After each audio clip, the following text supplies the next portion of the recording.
аймгийн Захир сумаас Өгийн ор сумын энэ сайхан мөсний баяр тэгээд бас өсвөрийн аймгийн аврах шалгаруулах тэмцээнд амжилттай оролцоод багийн дүнгээрээ 1-р байр эзлээ явж байна. Тэгээ манай сумаас тэшүүрийн 21 хүрэлцэн ирсэн. 24 медалаас 18 медалыг авсан.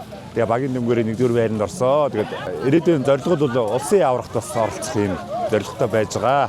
Нийт энэ зохион байгуулсан биеийн тамирын спорт хороо бүх одоо байгууллага болоод хувь өмсөд талархлаа. Тэгээд сайхан оролцлоо манай сумаас.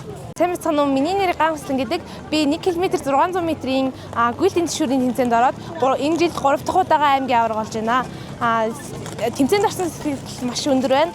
За сайн мэцхан уу. Би тэшүүрийн тэмцээнээр хичээлээд ер нь 5-6 жил болж байгаа. Тэгээд 2024, 25, 26 ингээ 3 жил дараалаад алтан медаль авч байгаа. Энэ жил болохоор эмэгтэй төрөлд 2000 метрийн төрөлд алтан медаль авч байгаа.